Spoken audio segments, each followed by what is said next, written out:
तरीके से दिन दहाड़े उस परिवार के ऊपर गोली चलाई गई, ये बिहार की कानून व्यवस्था पे यकीनन सवाल खड़े करता है कि लोगों में प्रशासन को लेकर अब डर बचा ही नहीं है। And the worst part is that कि मेरे मुख्यमंत्री को चिंता ही नहीं है। आखिरी बार मेरे मुख्यमंत्री ने कब बिहार की कानून व्यवस्था को लेकर कोई चिंता जाहिर, जितनी दुखद है उतनी ही बिहार की कानून व्यवस्था पे सवाल खड़े करती है। त्योहार का समय, छठ पूजा का समय, आज सुबह का अर्घ देकर जब परिवार वापस लौट रहा था, जिस तरीके से दिन दहाड़े उस परिवार के ऊपर गोली चलाई गई, ये बिहार की कानून व्यवस्था पे यकीनन सवाल खड़े करता है। कारण जो भी हो, इसके पीछे क्या है, किस कारण से ये गोली चली नहीं चली। वैशाली में भी ऐसी ही घटना घटी, वहाँ पे भी दिन दहाड़े गोली चलाई गई। ये एक चिंताजनक परिस्थिति हमारे प्रदेश के लिए खड़ी करता है कि लोगों में प्रशासन को लेकर अब डर बचा ही नहीं है।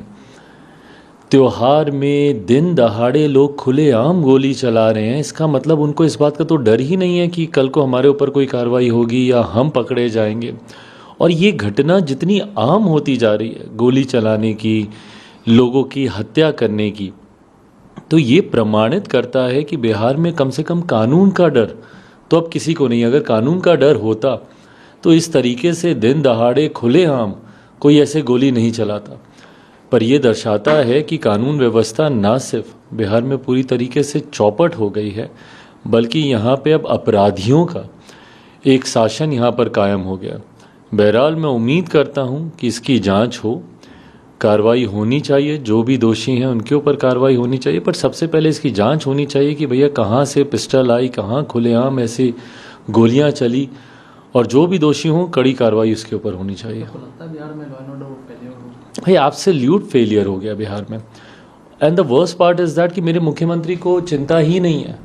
आखिरी बार मेरे मुख्यमंत्री ने कब बिहार की कानून व्यवस्था को लेकर कोई चिंता जाहिर की हो, या बिहार में आए दिन हत्याएं हो रही हैं। जब पटना के एसएसपी बोलते हैं कि भाई 30 दिन में 30 हत्याएं, एक महीने में 30 हत्याएं, तो मतलब औसतन एक दिन में एक हत्या हो रही है बिहार पटना में। बाकी ज़िले तो आप भूल जाइए। तो ऐसे में क्या मेरे मुख्यमंत्री ने गृह मंत्री होने के नाते एक बार भी ज़रूरी समझा कि एक समीक्षा बैठक बुलाएं, अपने अधिकारियों के साथ बैठें, डीजीपी को बुलाएं, अलग अलग ज़िलों के एसपी को बुलाएं और पूछें कि क्या कारण है। क्या छठ से पहले त्यौहार का समय है, ऐसे में ऐसी गतिविधियां कई बार बढ़ जाती हैं। क्या उस वक्त मेरे मुख्यमंत्री ने इस बात को की कोशिश की कि सबको बुलाकर सुनिश्चित करें कि छठ पर्व के दौरान कम से कम कोई ऐसी अप्रिय घटना बिहार में ना घटे। तो ये दर्शाता है कि मेरे मुख्यमंत्री का ध्यान नहीं है। अभद्र भाषा का वो इस्तेमाल आजकल वो करने लगे हैं, तो उनका ध्यान पूरी तरीके से अब दूसरी दिशा में केंद्रित हो गया। मेरे प्रधानमंत्री जी जब बोलते हैं कि भाई ये महिलाओं का अपमान करते हैं, दलितों का अपमान करते हैं, हकीकत है।